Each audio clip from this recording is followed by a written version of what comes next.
नमस्कार, मी आहे रिंकू आणि तुम्ही पाहत आहात नागपूर समय मराठी बुलेटिन। आजच्या विशेष बुलेटिनमध्ये आपलं मनपूर्वक स्वागत। राज्यातील आणि आपल्या परिसरातील महत्त्वाच्या घडामोडी, राजकारण, समाज, आरोग्य, संस्कृती क्षेत्रातील ठळक बातम्यांचा वेध आपण घेणार आहोत। तर चला करूया सुरुवात आजच्या महत्त्वाच्या बातम्यांसोबत।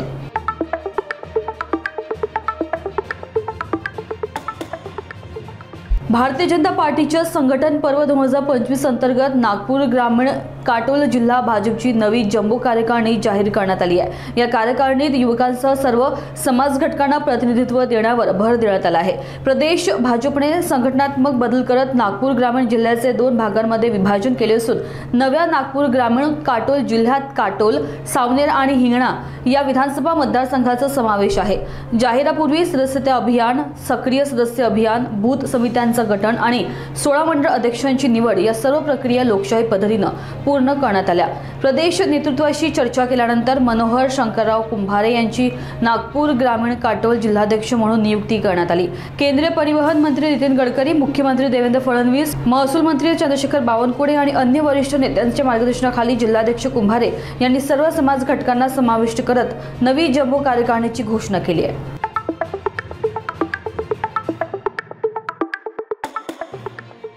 उत्तर प्रदेशातील देवकुंड येथून गंगाजल घेऊन अकोल्याकडे परतणाऱ्या कावड यात्रेकरूंना मोठा अपघात झालाय। शिवनीजवळ राष्ट्रीय महामार्गावर भरधाव ट्रकनं कावड यात्रेकरूंच्या मागे येणाऱ्या ट्रॅक्टरला जबर धडक दिली। धडक इतकी भीषण होती की ट्रॅक्टर उलटला आणि त्यामध्ये बसलेले अनेक भाविक त्याखाली सापडले। त्या दुर्दैवी अपघातात बंडू पांडुरंग बन आणि अविनाश पोहारे या 2 भाविकांचा जागीच मृत्यू झाला, तर 7 ते 8 भाविक गंभीर जखमी झाले आहेत। हे सर्व कावडीय अकोल्यातील पातूर कसब्यातील जयतपे हनुमान व्यायाम शाळेचे होते। ही मंडळी काशीच्या देवकुंड येथून गंगाजल आणून परतीच्या वाटेवर होती। या अपघातामुळे पातूरमध्ये शोककळा पसरली असून गावात सन्नाटा आणि हळहळ व्यक्त केली जात आहे। मृत भाविकांच्या कुटुंबियावर दुःखाचा डोंगर कोसळलाय।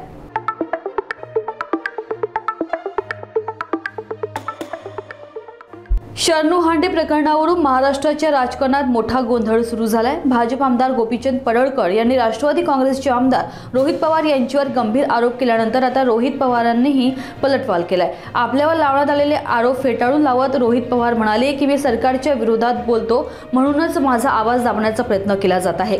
ते पुढे म्हणाले की सत्ताधारी पक्ष लोकशाहीला गालबोट लावत असून हा सर्व प्रकार राजकीय सूडबुद्धीने प्रेरित आहे। या आरोप प्रत्यारोपामुळे राज्यातील राजकारण चांगले सापले असून आगामी काळात यावरून आणखी आरोपांच्या फैरी झाडण्याची शक्यता आहे।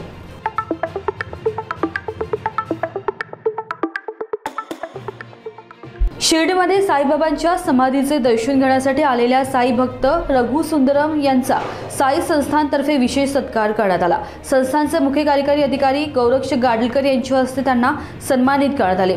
ओस्टिओजेनेसिस इन्फेक्टा या दुर्मिळ आजाराने ग्रस्त असतानाही रघु सुंदरम यांनी साई सेवेचे जीवनध्येय मानले आहे। साई सच्चरित्राचे पारायण, तमिळ अनुवाद आणि सामूहिक प्रार्थना समूहांद्वारे जनजागृती त्यांच्या कार्याची सर्वत्र प्रशंसा होत आहे।